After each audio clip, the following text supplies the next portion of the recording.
Rusia ha sido sacudida este viernes por un ataque terrorista en una sala de conciertos en la periferia de Moscú que dejó al menos 40 muertos y 146 heridos. Estado Islámico ha reivindicado la autoría del ataque. Con esto comenzamos. Los saluda Silvia Cabrera desde Berlín. Titulares. Varios hombres vestidos con ropa de camuflaje dispararon contra los asistentes a un concierto en la sala Crocus Hill City Hall en Krasnogorsk, cerca de Moscú. Unidades especiales de la Guardia Nacional rusa operan en el sitio del ataque y están buscando a los autores. Anthony Blinken se reunió en Tel Aviv con Benjamin Netanyahu. El primer ministro israelí le dijo al secretario de Estado estadounidense que Israel no puede vencer a Hamás sin entrar en Rafah y que esperaba hacerlo con o sin el apoyo de Estados Unidos. Y el Consejo de Seguridad de la ONU rechaza una resolución impulsada por Estados Unidos que pedía un alto al fuego en Gaza. Rusia y China, que son miembros permanentes, votaron en contra de la medida. Moscú habla de espectáculo hipócrita.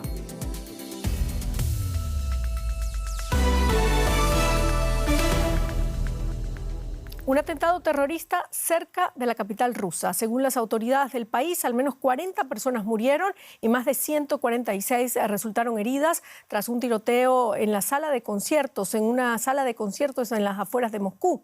Estado Islámico ha reivindicado la autoría. Las imágenes muestran decenas de ambulancias en el exterior del Crocus City Hall, donde también se declaró un gran incendio que ha dificultado tanto la evacuación de las personas que aún se encuentran en el edificio. Según los equipos de rescate, hasta 100 personas han sido evacuadas.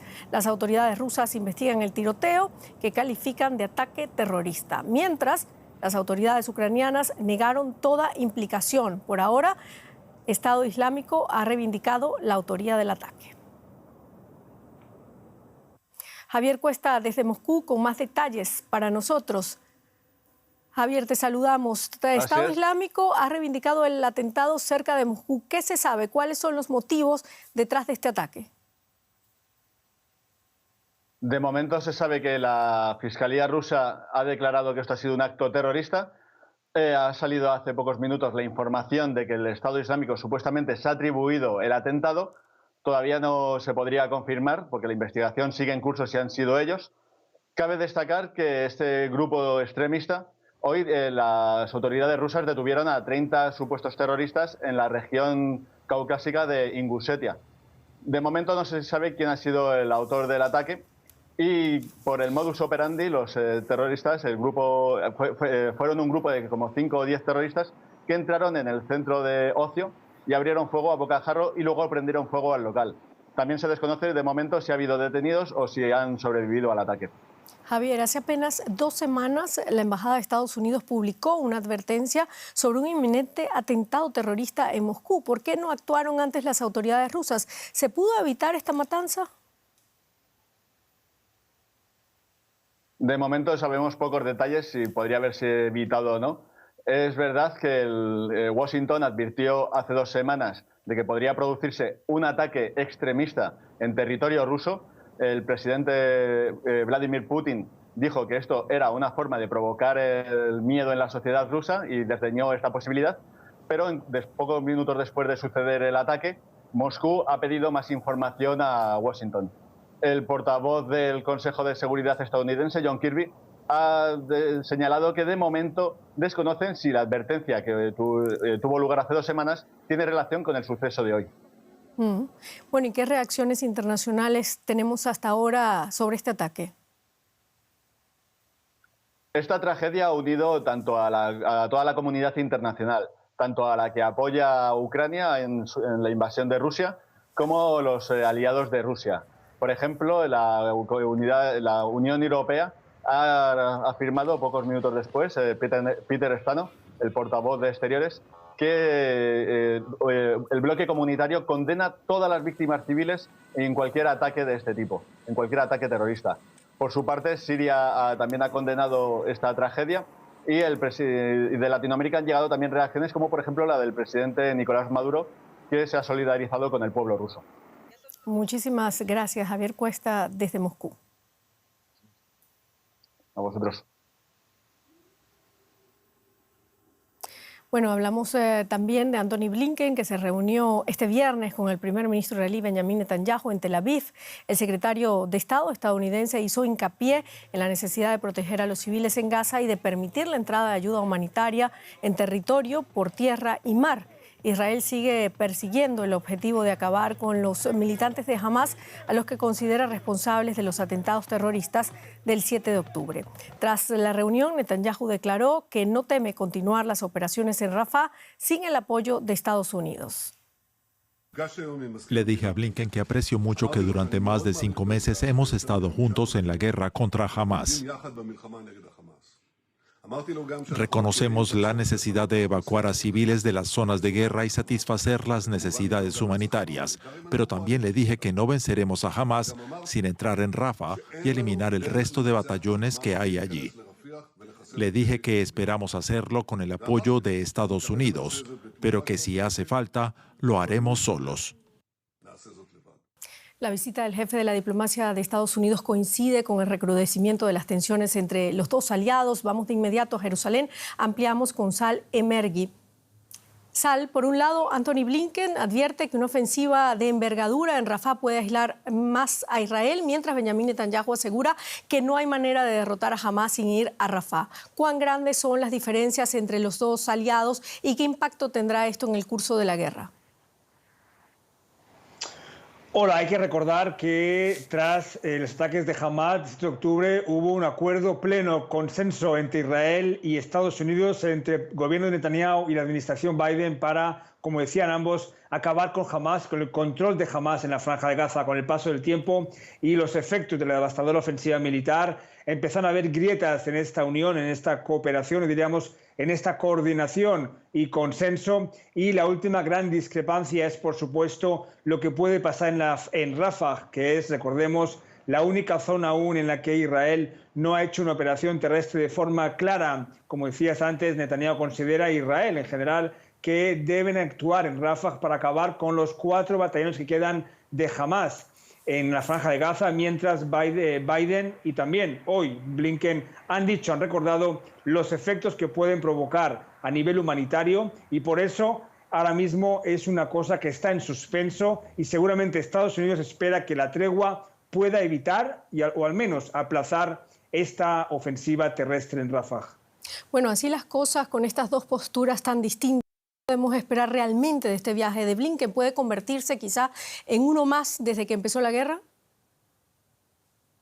Pues concretamente en la visita número 8 a Israel desde el ataque de Hamas, la 6ª gira que hace Blinken en esta zona después del ataque del inicio de la guerra, es evidente que ahora mismo Blinken ha llegado con el objetivo claro de un alto el fuego inmediato, y de ahí su visita inesperada, relámpago, a Israel, para presionar al gobierno de Netanyahu para ser más flexible en la negociación, avisándoles o señalando que es la única forma para liberar a los 134 secuestrados. Pero a tu pregunta, la respuesta se encuentra en Doha, ya que de aquí a unas horas habrá una nueva ronda de negociaciones entre Estados Unidos, Qatar, Israel y Egipto para ver si se puede avanzar hacia un alto el fuego de al menos 6 semanas. Bueno, a esa reunión en Doha se une también la visita que va a haber a Washington. Varios funcionarios israelíes van a viajar a la capital estadounidense la próxima semana. Uno de los temas más importantes que van a tratar allí es el de Rafah. ¿Qué podemos esperar? Así es, la próxima semana viajan a Estados Unidos 2 delegaciones de Israel. Por un lado, los hombres de confianza de Netanyahu, como son Ron Dermer, el ministro Ron Dermer, y el asesor de seguridad nacional, Hanegbi. Al mismo tiempo, viajará también por primera vez el ministro de Defensa israelí, Yoav Gallant, que mantiene también tensiones internas con Netanyahu, y Gallant se reunirá con su homólogo de Estados Unidos para hablar sobre el futuro de la guerra, una guerra que pasa en primer lugar por si hay o no un alto el fuego, y si no hay este alto el fuego, seguramente Estados Unidos intentará presionar a Israel para que la operación en Rafah sea más quirúrgica y, sobre todo, como han dicho hoy Blinken en Tel Aviv, que sea una operación que llegue después de una evacuación de los civiles que se encuentran ahora mismo en esa zona de Rafah. Sal Emergui, muchísimas gracias desde Jerusalén. Gracias. Y el Consejo de Seguridad de Naciones Unidas no logró aprobar la primera resolución en la que Estados Unidos pedía un alto el fuego en Gaza.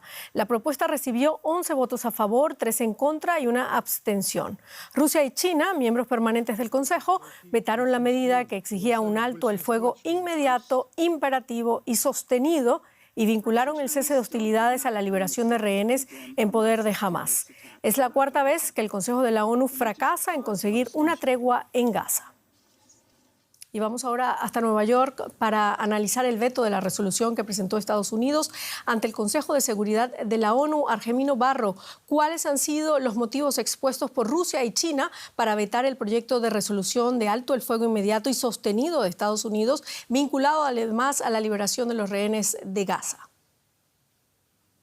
Bueno, el problema está en esa vinculación a la que te refieres precisamente, a la vinculación a la liberación de los rehenes de Gaza y también la vinculación a una condena explícita de Hamás. China y Rusia llevan tiempo pidiendo también un alto el fuego, pero un alto el fuego en sí mismo, sin otras condiciones. Por eso lo han rechazado. Además, el embajador ruso ante Naciones Unidas ha dicho que esta es una estratagema de Estados Unidos para comprarle tiempo a su aliado Israel y que prepare el asalto sobre Rafah, que como habéis comentado es un asalto que no comparte la administración Biden. Desde el punto de vista americano también ha habido una reacción. La embajadora ante la ONU de los Estados Unidos ha dicho que este es básicamente un reflejo de la diplomacia de bloques y que la razón fundamental por la que Rusia y China han vetado esta resolución, que es la primera que apoya a Estados Unidos vetó las 3 anteriores estos meses, la razón simplemente es que ha sido Estados Unidos la autora de esta resolución, en la que, por cierto, los diplomáticos norteamericanos llevaban semanas trabajando.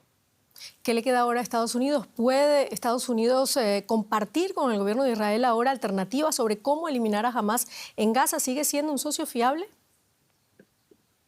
Es una buena pregunta, porque las posiciones han estado resquebrajándose en las últimas semanas a raíz de todas las imágenes que nos vienen de la Franja de Gaza y que están circulando continuamente por las redes sociales.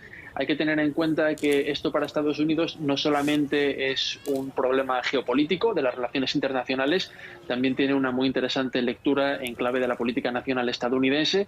El apoyo de Estados Unidos a Israel en medio de esta destructiva campaña en la Franja de Gaza, de esta enorme crisis humanitaria, está pasándole factura a Joe Biden, que tiene elecciones en noviembre, sobre todo factura entre los jóvenes y entre los votantes de origen árabe en un estado clave como es Michigan. Y de hecho, el apoyo de Estados Unidos a Israel, que es un apoyo que se da por hecho desde hace generaciones, está también siendo politizado en el Congreso, donde el Partido Republicano está hombro con Netanyahu, pero entre los demócratas está habiendo divisiones y, de hecho, si Netanyahu da un discurso ante el Congreso, lo cual se baraja ahora mismo en Estados Unidos, es posible que una parte del Partido Demócrata lo boicotee, algo impensable hace unos años. Muchísimas gracias, Argemino Barro, desde Nueva York. A vosotros un saludo. Y los países miembros de la Unión Europea mantienen su firme apoyo a Ucrania y Rusia no les intimida. Eso es lo que dicen. Este viernes cerraron una cumbre en Bruselas marcada por la profundización de las propuestas contra Rusia y un endurecimiento del tono con relación a la crítica situación en Gaza. Los miembros del grupo anunciaron un plan para imponer aranceles prohibitivos a cereales importados desde Rusia. En esta cumbre, los líderes de la Unión Europea debían ofrecer más apoyo a Ucrania y más dolores de cabeza a Rusia. Así que anunciaron la compra de más armas para Kiev con los intereses devengados de los activos del Banco Central ruso congelados en Europa. Pero el Kremlin ha lanzado amenazas ante esta decisión. Preguntamos a los presidentes de la Comisión y del Consejo si temían represalias de Rusia. No nos dejaremos intimidar por Rusia y por eso tomamos la decisión de apoyar a Ucrania, contrarrestar y sancionar a Rusia. Y creemos que es justo que los ingresos de los activos congelados se utilicen para Ucrania, porque son víctimas de esta guerra de agresión lanzada por Rusia.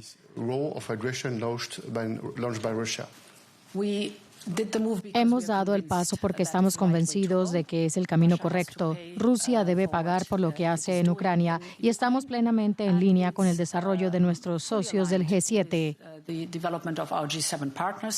Para aumentar la presión sobre Moscú, la Comisión propuso aranceles a sus cereales. Rusia exportó el año pasado a la Unión Europea productos agrícolas por valor de 1.300 millones de euros, el 1% del mercado comunitario. No queremos que Rusia obtenga ingreso alguno del mercado agroalimentario de la Unión Europea. Poner aranceles al grano bielorruso y ruso es una manera de restarles competitividad. Esta medida deja claro que no queremos grano ruso ni bielorruso en el mercado europeo, pero el tránsito sigue siendo posible. Pero los comerciantes afirman que la medida es mayormente simbólica porque las exportaciones rusas y bielorrusas a la Unión Europea son escasas, especialmente en comparación con las de Ucrania, contra las que los agricultores europeos llevan meses protestando. Esto provoca tensiones. Francia y Polonia quieren que la Unión Europea prohíba la entrada de grano ucraniano para apaciguar a los agricultores. Y vamos a Estados Unidos en la economía, Andrés. ¿Qué tal, Silvia? Porque la empresa de medios del expresidente Donald Trump, la que produce la red social Truth Social, en la que el expresidente se comunica a diario con sus seguidores después de ser expulsado de Twitter, se ha fusionado con una empresa financiera que cotiza en Wall Street. Es una salida a bolsa del grupo Trump Media que le va a permitir al seguro candidato republicano para las presidenciales de noviembre obtener fondos para solventar sus gastos judiciales y de campaña. Un juez le impuso, recordemos, una multa en febrero de $454 millones por fraude financiero, multa que Trump tiene que pagar hasta este lunes. Al asociar su empresa de medios con la firma Digital World Acquisition, Trump podrá salir a bolsa y se estima que podría sacar más de $3.000 millones por esta fusión. Y con motivo de la celebración del Día Internacional del Agua, nos fijamos en la forma en que algunos lugares de África hacen frente a la escasez hídrica, como Namibia. Este país, situado entre dos grandes desiertos, ha sido pionero en la producción de agua potable. Diane Hawker, periodista de Deutsche Welle, nos informa desde Windhoek. Los grifos comunitarios en asentamientos informales, como este de Windhoek, son una fuente vital de agua. Este agua es económica y para quienes la reciben el procedimiento parece sencillo. Sin embargo, en realidad detrás hay un proceso de alta tecnología que muchos desconocen. Vivo aquí desde hace 20 años, pero no sé de dónde viene el agua. Cambia de color, a veces es marrón, pero no sé si el agua es reciclada o no. Gran parte de lo que bebe procede de la planta de reciclaje de agua de Gorengap. Esta procesa las aguas residuales domésticas para extraer el agua y hacerla potable. Para ello, las aguas residuales tratadas pasan por un proceso de filtración y tratamiento químico. En un laboratorio se controla periódicamente para garantizar que el agua cumple las normas mundiales. Este laboratorio toma muestras a diario en distintas zonas de Windhoek y comprueba que el agua cumple las normas. Nos avisan inmediatamente cuando hay una o dos muestras que no cumplen con las normas. Y entonces reaccionamos, vemos la gravedad y tomamos medidas. El proyecto fue el primero de este tipo en el mundo y se inició hace décadas. En los años 60, los recursos hídricos de Windhoek se agotaban y el ayuntamiento de la época decidió que solo había una solución. Y era recuperar las aguas residuales domésticas, tratarlas para que fueran potables y reutilizarlas. La planta actual funciona desde 2002 y suministra entre el 15 y el 25% del agua total de la ciudad.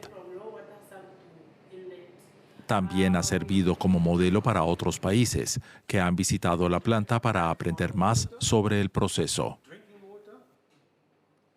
Estamos muy orgullosos de lo que hacemos aquí y por eso digo, salud, subol, santé.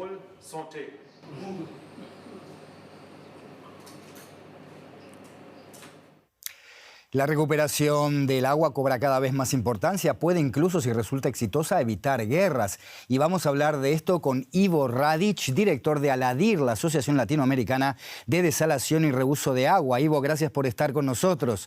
Cuéntanos para empezar, ¿qué papel está jugando el agua en los conflictos y tensiones geopolíticas que actualmente están plagando el mundo? ¿Dónde es más crítica la situación? Bueno, en general, hablando de Latinoamérica, que es lo que nos ocupa a nosotros en Aladir, vemos que más bien, más allá de conflictos geopolíticos, como pudo haber habido hace poco tiempo entre Chile y Bolivia por el cauce de un río, que finalmente llegó a la Corte Internacional de la Haya y fue desestimado, más bien lo que ocurre es problemas o dificultades entre distintos usuarios de agua. Entre las comunidades, por ejemplo, y otros usuarios como mineras o agricultores, o industrias en general, o también entre las comunidades y sus autoridades cuando ocurren situaciones como el racionamiento de agua, algo que se ha dado, por ejemplo, en México en este año. También ocurrió el año pasado en Uruguay, cuando hubo un problema de sequía que afectó la salinidad del agua y la hizo más salada, también generó grandes dificultades. Y en Perú es conocido el conflicto permanente que hay entre algunas comunidades y mineras que operan cerca de donde viven esas comunidades, donde de alguna manera compiten por el agua. En Chile, por ejemplo, hay un caso emblemático en la zona de Petorca, en la quinta región de Valparaíso, donde también las comunidades que ahí viven tienen conflicto con los agricultores por el consumo de agua. En general, un bien que es escaso y que cada vez lo va a hacer más, genera conflicto entre las poblaciones y por lo tanto en la asociación de Aladir lo que buscamos es el desarrollo de nuevas fuentes de agua como el reuso del agua o la desalación de agua. Generando estas nuevas fuentes, en el fondo se puede disponibilizar mucho más agua que el agua de fuentes convencionales y por lo tanto contribuir a la resolución de los conflictos. Hablemos precisamente de este tema que también ocupa a Aladir, tu organización, la desalinización de agua María, una tecnología inventada en California en los años 50. En Dubái, por ejemplo, casi todo el agua potable, más del 98%, se obtiene con desalinización. En Israel, cerca del 80% del agua doméstica proviene de esta fuente. Hay 15.000 plantas de desalinización en todo el mundo, principalmente en Medio Oriente y África del Norte, la más grande en Arabia Saudita, pero es un método que también tiene sus complicaciones, como por ejemplo un alto costo energético. Ivo, ¿qué perspectivas tiene ahora mismo la desalinización de agua para aliviar la escasez hídrica? Bueno, excelente pregunta. La verdad que las perspectivas son cada vez mejores porque el nivel de consumo de energía de las plantas desalinizadoras ha ido bajando drásticamente y hoy día se encuentra prácticamente en su límite teórico. Es decir, el consumo que cuando se desarrolló esta tecnología masivamente era 3 o 4 veces mayor a la de hoy. Nosotros creemos que esto ya hace posible el uso, como se está demostrando en varias partes del mundo, para incluso aplicaciones que requieren bajos costos, como podría ser la agricultura. No está en cuestión ya si el agua desalinizada es válida o factible económicamente para industrias o minería, incluso para agua potable, donde ya gran parte del planeta se abastece de ella. Lo que está faltando ahora es que pueda ser utilizada, por ejemplo, para agricultura. Y creemos que en ese sentido, para seguir bajando los costos, hay varias maneras, como enfocarse, bueno, por supuesto, seguir con la innovación y buscando algún cambio rupturista de tecnología que permita menores costos, pero por ahora existen alternativas como, por ejemplo, bajar los costos de los permisos, que son altísimos, al menos aquí en Latinoamérica. La tramitación de un permiso ambiental, por ejemplo, para instalar una planta desaladora, toma muchos años, en promedio 10, 11 años, por lo tanto, entre los permisos y construirla. Por lo tanto, eso tiene muchos costos que finalmente van a incidir también en las tarifas. Por otra parte, el transporte del agua es bastante caro y el control de la tierra para poder instalar estas plantas y transportarlas también es bastante caro. Como soluciones a esto, adicionalmente, se plantea que al menos las plantas nuevas, y gran parte de ellas ya lo son, se abastecen 100% de energías renovables, que tienen un menor costo y, por supuesto, una huella de carbono muchísimo menor. Y por otra parte, por lo menos en Chile... Ivo, se nos acaba de acabar el tiempo. Te agradecemos muchísimo tu presencia aquí en Deutsche Welle. Hasta cualquier momento. Ok, muchas gracias. Hasta luego.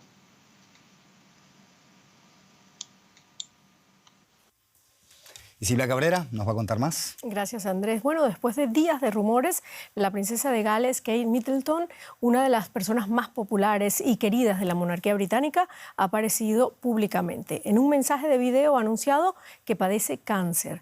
En el video, la princesa dice que no se lo diagnosticaron a mediados de enero durante una operación abdominal. Dice que además que se está sometiendo a un tratamiento de quimioterapia y ha pedido tiempo y espacio mientras recibe el tratamiento. Y vamos a Londres para analizar el tema con Fernán González. Fernán, ¿qué más se sabe de la princesa de Gales y cómo han reaccionado los británicos ante esta noticia? Sí, buenas noches. Hasta ahora solo sabemos lo que la princesa dijo en su declaración. No sabemos qué tipo de cáncer se le detectó, ni tampoco en qué fase estaría. Es poco probable que el Palacio de Buckingham dé este tipo de información. Como es de esperar, la noticia se recibió con mucha conmoción en todo el país y también con expresiones de simpatía, de desearle a la princesa una pronta recuperación. También se elogió su valentía en filmar este video. Una de las primeras reacciones fue la de su suegro, el rey Carlos III, quien elogió a la princesa por su valor. También el primer ministro Rishi Sunak dijo que la princesa necesita espacio, privacidad, tal como lo ha solicitado, para poder recuperarse y estar lejos de este intenso escrutinio, como lo calificó él. Se conoce después de que en febrero el rey Carlos III, padre de su marido, revelara también que sufre un cáncer no especificado. 2 miembros de la Casa Real enfermos a la misma vez. Algo nunca visto, ¿no? ¿Qué va a pasar en los próximos meses? Efectivamente, estamos en una situación nunca antes experimentada en el Reino Unido. La monarquía está bajo presión. Hay que señalar que Carlos III continúa realizando algunas de sus funciones, como recibir en audiencia al primer ministro y también a embajadores en el Palacio de Buckingham. Pero las otras funciones del Estado están siendo asumidas por su esposa, la reina Camila, y por también el príncipe William, quien está bajo inmensa presión, y se prevé que en los próximos meses continúen haciéndolo de esta manera. Pero nuevamente estamos en una situación totalmente inédita en la historia de la monarquía del Reino Unido. Muchísimas gracias, Fernán González, desde Londres. Y terminamos en Venezuela. La líder opositora María Corina Machado anunció este viernes que Corina Lloris, filósofa y profesora universitaria, será la candidata que la va a representar en las elecciones presidenciales del 28 de julio, en las que enfrentará al presidente Nicolás Maduro. Con esto terminamos. Muchas gracias por habernos acompañado. Hasta luego.